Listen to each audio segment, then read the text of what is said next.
Hey guys, welcome to a brand new video on my channel, Megz Moviez. If you are new to this channel, this is basically where I talk to you guys about my passion for movies.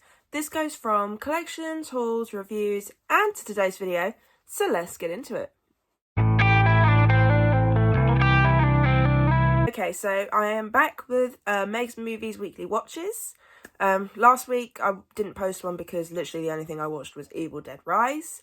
So I thought I'll add it to this one and just make it a little bit longer. So if you don't follow me on Letterboxd, I'll put my username in the description down below so you can go follow. You can check out what I'm watching every single day. I do try and watch at least 1 or 2 films a day, especially since I'm working on a few rankings and there's some things coming out, things like that. So if you want to see what I'm watching every day and you want to see the full reviews for them, then go and check out my Letterboxd. But if you see me keep looking to the right, it's because I've got my Letterboxd open in front of me, just so I can let you know what I watched in what order. The Evil Dead films I've watched this week, I have done reviews for, so I'm just going to very briefly talk about them and then move on, especially as well with Ghosted. That's another film I watched this week. There's a review for that on my channel. So anything that's 2023 or is the Evil Dead franchise, I've done reviews for on the channel. And yeah, so let's get into what I watched this past week. Okay, so here is what I watched this past week. So starting off with Evil Dead Rise, I went to go and see this on my trip to Brighton. If you want to go and check out that Brighton vlog, I will put it at the end credit bit here, you know, that you can click on at the end. But yeah, so Evil Dead Rise, that was my first ever Evil Dead film. And oh my god, gory, brutal, horrifying, loved it. I won't say any more than that because, like I said, anything Evil Dead or 2023 related, I've done reviews for. Then the next one I watched was Megan. I picked this up whilst I was in Brighton, so I thought, why not give this a watch? I did watch the unseen one. There was a bit more blood, some more swearing. But it didn't feel overly that different compared to the theatrical one. But I still enjoyed this. It's still a fun movie. I think this is one that needs to grow on me a little bit more. I have done a review for it. I really enjoyed it the first time round. But, so, we'll see what happens. This is a fun doll movie, though. Nothing will beat Chucky, but this was a fun AI doll creepy movie. Then I watched The Evil Dead, the original, because like I said, I was working on a ranking for this. And after seeing Evil Dead Rise, I had to watch the rest of the Evil Dead films. Because I heard that they were all, pretty much all good films. Kind of like Scream, where there isn't one you don't dislike. So I watched that. Enjoyed it. That was fun. It was creepy. The Deadites, fun characters in this one. I think they're my favourite version of the Deadites, in my opinion anyway. But yeah, so that was the Evil Dead. And then the following day I watched Evil Dead 2. Now I know a lot of people sort of like are drawn to this one a bit more, I believe. For me, not so much. I have done a ranking for it, and just go and check out my ranking of the Evil Dead franchise. You'll see exactly where it's placed. But this was still a pretty decent film. So, like I said, I didn't hate any of these films. So, I look forward to adding them to my collection in the future. Okay, and the next film I watched was Ghosted. So, this was the new Chris Evans film and Ana de Armas. I can never fully remember how to pronounce her name. But I actually enjoyed this one. Is it predictable? Yes. But I still had a fun time with it. I do like my spy romances, what can I say? But I have done a full review for that, so go and check that out down below. Then the next one I watched was Spies in Disguise. I've decided to start working on my company rankings. Obviously things like Mithrigan, which is Blumhouse, and some other films like my mind's gone blank. Anyway, so I thought Blue Sky Studios, you're not going to get any more films from them, so I thought I'd work on their ranking a bit more than others. But yeah, so Spies in Disguise, Will Smith, Tom Holland. This is basically a spy what's his name? I can never remember his name. Lance Sterling, that's it. Lance Sterling ends up teaming up with this teenage boy by accident because he gets turned into a pigeon. Yeah. That's what this follows, is a person being turned into a pigeon. This is actually a cute, decent movie. It's adorable, it's fun, it's a spy movie, so of course I'm going to enjoy it. But yeah, Tom Holland and Will Smith, they were pretty fun characters to follow, and I would recommend this film at least once, because, say, it's different and weird, but fun. Then the next one I did a subscriber mail reviews for, so I will not be talking too much about this one, and that is Cabin in the Woods. So I watched this because obviously I was watching the Evil Dead films, so I thought, why not? May as well watch something that's themed around a cabin for a subscriber mail review that week, and I went with Cabin in the Woods. I was meant to review this last year. I'd watched it, but then I didn't get a chance to review it, so I got it done. I can't speak today. But yeah, so Cabin in the Woods, I watched this. Still a decent horror film, certainly something different. And what can I say? I think I might need to start watching more horror-themed movies around cabins.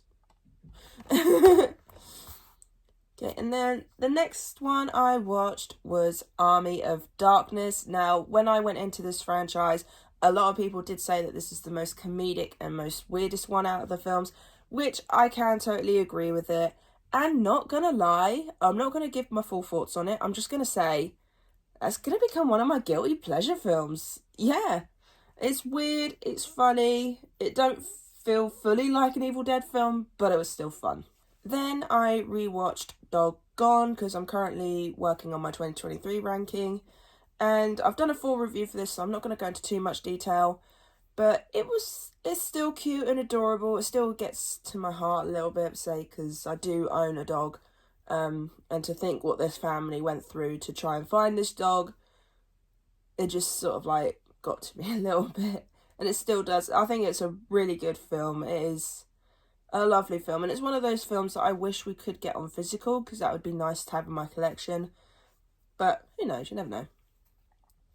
And then carrying on, I then went to watch Evil Dead the Remake. So this is the 2013 copy of Evil Dead, and I was told this one was brutal, and it was brutal. But because I'd seen Evil Dead Rise, I felt like Evil Dead Rise was a bit more brutal than this one, but it was still pretty brutal, and I actually really enjoyed this film. It was a fun remake. Remakes, like I've said in the past, can be either a hit or a miss for me. This was a hit, and I look forward to watching this whole franchise again during the Halloween season, because this will now become a staple of my Halloween watches. Okay, then the next film I watched was Peter Pan and Wendy. So this is the live action remake we got this year from Disney. The other thing I'm going to say is, it surprised me. It did surprise me. It's the first time, this is the first, well, not first, I'd say this is one of the few times where I've watched the trailer and I felt meh about it, but then I watched the film and I was like, ooh, I actually quite enjoy this. So, like I said, anything 2023 related, I have got reviews for on the channel that I watched, so go and check that out. Then I decided to watch Oz the Great and Powerful, because I didn't realise this was directed by Sam Raimi. Yeah, did not know that. And because I'm working on a Sam Raimi ranking, I thought I have to watch this. And my feelings have actually changed on this film. Now, when I first watched it, I truly enjoyed it. I found it fun. I think I was one of probably only a few that enjoyed it. I did have a good time with it. But now that I've rewatched it, I didn't enjoy it as much as I used to. I still think the last half an hour is still really good. I think that's fun. But I don't know what it is, but this time around, I couldn't get into it. I really couldn't. And I'm a little bit gutted about that, but at the same time, I haven't watched this in years. In fact, I think I may have only watched this film once before in the past. So returning to this, it was okay. It weren't a horrible film, like I've seen worse films. But still, this is, yeah, I'm not sure when I'd return to it.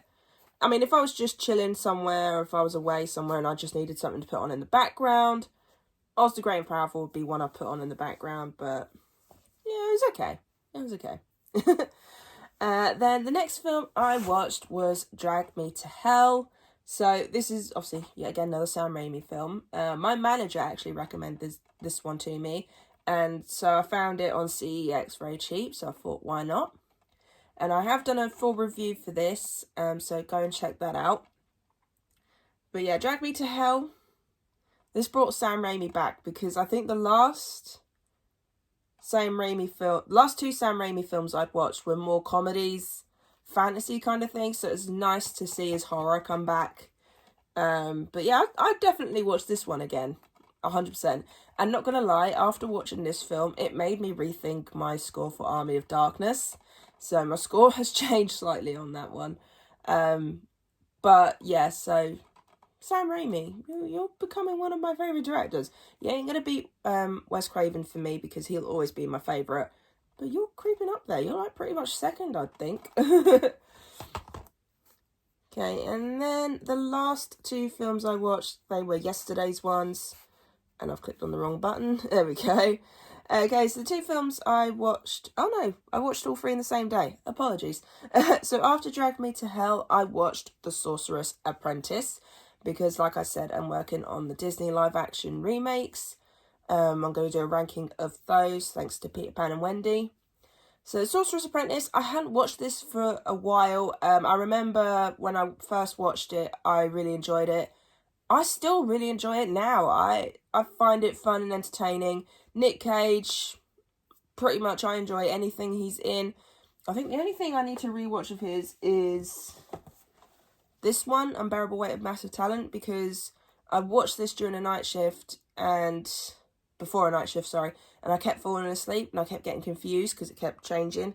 So I need to give that a rewatch. But pretty much anything Nick Cage is in, I've enjoyed. And it was nice to go back to this one. I'm into the magic kind of films, you know, when it's sort of like you wish you can do magic spells and things like that. But you know what? I enjoyed this film. This is one of the few remakes that I've enjoyed. I know this is only a remake of a certain section of Fantasia, but I think it's nice that they tried to develop it out, tried to create a world for it. But yeah, Sorcerer's Apprentice, it was nice to revisit it. I hadn't thought about watching it for a while. I honestly thought I owned it on physical, but then I looked through my collection and I was like, I don't have it. So I might have to add that in the future. I might have to. And then the last film I watched, I know I said I weren't going to watch it ever again, but I had to watch it because I'm working on a ranking of the franchise for it because it's part of a company, and that is Ice Age, The Adventures of Buckwild, and still could not get into this film.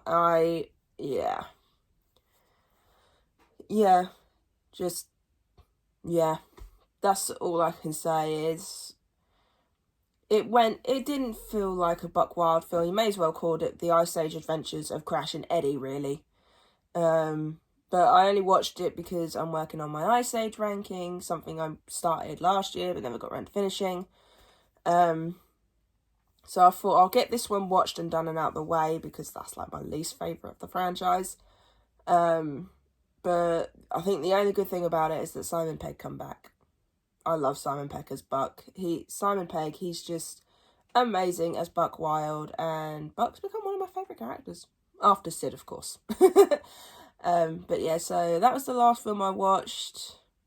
But hopefully the next set of films will be more enjoyable. So I want to add a little something to this as well. I want to choose my favourite film of the week, and then I also want to choose my least favourite film of the week. So, for me, I think my absolute favourite film of this week has to be Evil Dead Rise. I well and truly enjoyed that film. I love it when a horror movie creeps me out, so the fact that this creeped me out to no ends, I love it. So that for me was the best film I watched this week. And then obviously, of course, my least favourite of the week is going to go to the Ice Age Adventures of Buckwild. I'm sorry, Buck, but you're going to be my least favourite film of the week because I just wanted to watch it to get it out of the way.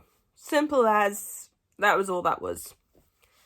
Do you like that? Do you like me picking the best and my least favourite of the week? Let me know, because that's something I've been thinking about doing. I think I did it once before, but I never continued it, so let me know what you think. But yes, so I really hope you enjoyed this video. If you did, then do give it a thumbs up. And if you are new to this channel, then go ahead, hit that subscribe button and also notification bell down below to be notified when I post. And also leave me your comments and thoughts on my movie watches this week. Is there any that you recommend for me to watch that you'd like to see me review if it's a first time watch? Or is there any franchises you recommended? Because I mean, Evil Dead, this took me so long to watch it. And I'm kind of gutted it took me that long. But I'm glad I've watched it now. But yeah, so let me know in the comments down below, and I'll see you guys next time.